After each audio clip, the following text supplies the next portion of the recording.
আবাস যোজনার বাড়ি দেওয়ার জন্য নাকি কারো মিটিং মিছিলে যেতে হচ্ছে? কেন? মানুষের এটা তো মৌলিক অধিকারের মধ্যে পড়ছে, কেন মিটিং মিছিলে যেতে হবে একটা বাড়ির জন্য? সে বিষয়টাও আজকে আমি খোলাসা করলাম। আশা করছি আজকের পর থেকে বাড়ির জন্য কাউকে মিটিং মিছিলে এটা ডাকতে পারবে না। এই ধরনের আমরা সবসময় চাই মানুষ সচেতন হোক, সচেতন হলেই সঠিক লক্ষ্যে নির্বাচিত করবে। আমরা চাই সঠিক লোক ভোটে নির্বাচিত হোক। আইএসএফ কি নির্বাচিত করতে হবে এটা বড় কথা নয়, এমন লোককে নির্বাচিত করুক যে সমাজের প্রতি, সোসাইটির প্রতি দায়বদ্ধ থাকবে। পলিটিক্যাল প্রতিক্রিয়া ঢুকছে স্যার, উত্তরবঙ্গে রাহুলের সবাই সেলিম, কি বলবেন? দেখুন, অবিজেপি তৃণমূল যে জোট বাঁধতে চলেছে আইএনডিআই জোটে তো অলরেডি আছে, লেফট আছে বা সিপিএম আছে। সুতরাং আইএনডিআই জোটের অন্যতম প্রধান শরিক হচ্ছেন কংগ্রেস, তারা এসেছে, সেক্ষেত্রে তাদের উপস্থিতি আছে এখানে। কিছু এটা কোনো মানে বিশাল কিছু ব্যাপার নয়, এটা তাদের অ্যালায়েন্সের মধ্যেই থেকে বলেছে বলে আমন্ত্রণ জানিয়েছে, সেই জন্য গিয়েছে। ডায়মন্ড হারবার নিয়ে অভিষেকের রিভিউ মিটিং, কি বলবেন? দেখুন, যাই উনি করুক না কেন, 2024-এ লোকসভা নির্বাচনে উনি পরাস্ত হবেন। ডায়মন্ড হারবার মানুষেরা মানসিক প্রস্তুতি নিয়ে নিয়েছে, শুধু ইভিএম এর অপেক্ষায় আছে। ইভিএম মেশিনের সামনে তারা যাবে, তৃণমূল বিজেপির বিরুদ্ধে ভোট দেবে, আইএসএফ এর পক্ষে ভোট দিয়ে আমাদেরকে জিতাবে। যতই রিভিউ মিটিং করুক না কেন, 9 বছর 9.5 বছর যেভাবে ডায়মন্ড হারবারবাসীকে বঞ্চিত করেছে, লাঞ্ছিত হয়েছে, অপদস্থ হয়েছে, অপশাসনের মধ্যে তাদের থাকতে হয়েছে, তাদের বাক স্বাধীনতা কেড়ে নিয়েছে, তার জবাব দেওয়ার সময় 2024-এ লোকসভা নির্বাচন আসছে, তারা দেবে। এক সপ্তাহের মধ্যে দেশে লাগু হবে সিএ, গ্যারান্টি দিয়ে বলছে কেন্দ্রীয় জাহাজ মন্ত্রী শান্তনু। দেখুন, উনি এর আগে অনেক কথা বলেছেন, ওনাদের দলের বড় নেতা বাংলার বলেছিলেন, ডিসেম্বর দেখা গিয়েছিলেন, 2 ডিসেম্বর পার হয়ে গেল। অমিত শাহজি 2019 সালে এসে বলেছিলেন সিএ আম কারকে রাখেঙ্গে, এই ধরনের অনেক কথা বলেছেন। ব্যাপারটা হচ্ছে ভোট পাওয়ার জন্য।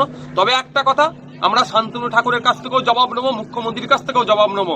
যখন হরিচাঁদ গুরুচাঁদ ঠাকুর সম্পর্কে বাজে মন্তব্য মুখ্যমন্ত্রী করেছিল, তখন শান্তনু ঠাকুরের কি অবস্থান ছিল, আর আজকের ডেটে কি, আর মুখ্যমন্ত্রী কেন এখনো কিন্তু এই বিষয়টা রেকটিফাই করেনি, এর জবাব কিন্তু আমরা নেব। লোকসভা ভোটের আগে 5 দিনের জেলা সফরে মুখ্যমন্ত্রী, উত্তরবঙ্গের রাহুলের ন্যায় যাত্রার মধ্যে মমতা বন্দ্যোপাধ্যায়, কিভাবে দেখছেন? এবং কে কোথায় যাবে না যাবেন, মুখ্যমন্ত্রী কোথায় সফরে যাবেন, আমি তো ঠিক করে দিতে পারি না, তিনি তার ইখতিয়ারের মধ্যে পড়ে। তবে একটা কথা, যদি প্রশাসনিক মিটিং হয় সেখানে বিরোধীদের যে স্পেস আছে সেটাও দেওয়া দরকার। প্রশাসনিক মিটিং নাম দিচ্ছেন, পার্টির মিটিং করে ফেলছেন, এটা সরকারের টাকা খরচ করে, কোনোভাবেই এটা কাম্য নয়। প্রশাসনিক মিটিং মানে সেখানে বিরোধী যারা ওখানে আছেন তাদেরকেও সেই মিটিংয়ে আহ্বান করা দরকার, তাদের কাছ থেকেও পরামর্শ নেওয়া দরকার। 2 বিচারপতির সংঘাত মামলার আজ সুপ্রিম কোর্টে নজর, কিভাবে দেখছেন? দেখুন, আমি আইনের বিষয়ে খুব একটা এক্সপার্ট না, যতটুকু জানতে পারছি, যতটুকু শুনতে পাচ্ছি, যতটুকু আইনজীবীদের মুখে শুনছি, বিচারপতিদের মুখে যতটুকু শুনতে পাচ্ছি, অতটুকুই। তারপরেও বলবো, আমরা চাই বিচার ব্যবস্থা কোনোভাবেই না কুলসিত হয়। বিচার ব্যবস্থা তার সঠিক জায়গায় স্বতন্ত্রতা বজায় রেখেছিল।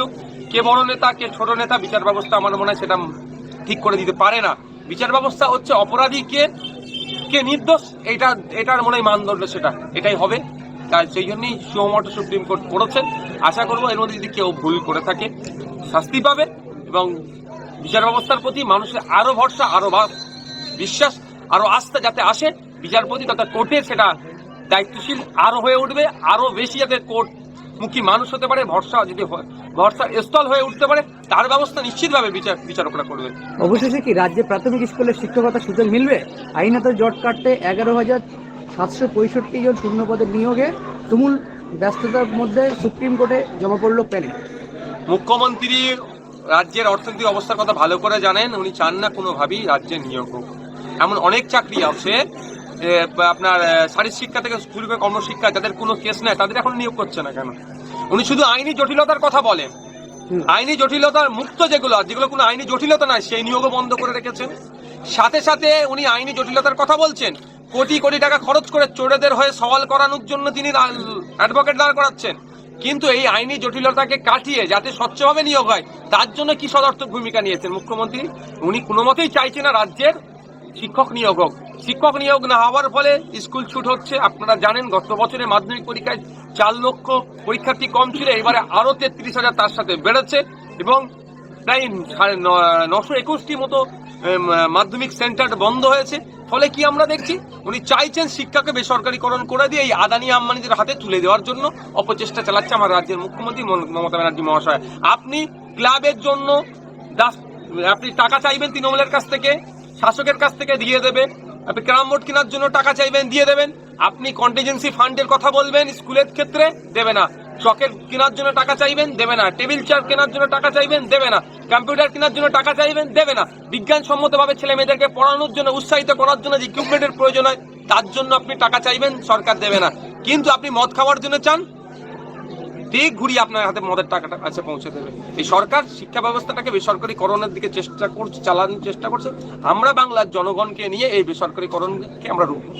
আজ হাজিরায় না শাহজাহান শেখের বিপদ কমছে না, এবার শাহজাহানের 2টি ফোন কল লিস্ট ডিটেলস বের করেছে ইডি, কি বলছে? অনেক আগে নিশ্চিতভাবে বার করে নিয়েছিল, এখন হয়তো জনমানুষে আসছে, কারণ ওগুলো তো তাদের কাছে স্বল্প সময়ের ব্যাপার।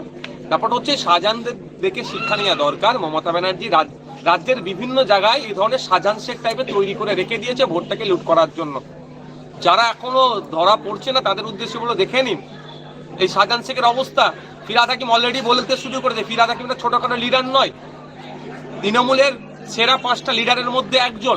তিনি বলছেন শাহজাহান যেটা করেছে ভুল করেছেন, মানে শাহজাহানের এবার পাতা কাটতে শুরু হয়েছে দল থেকে।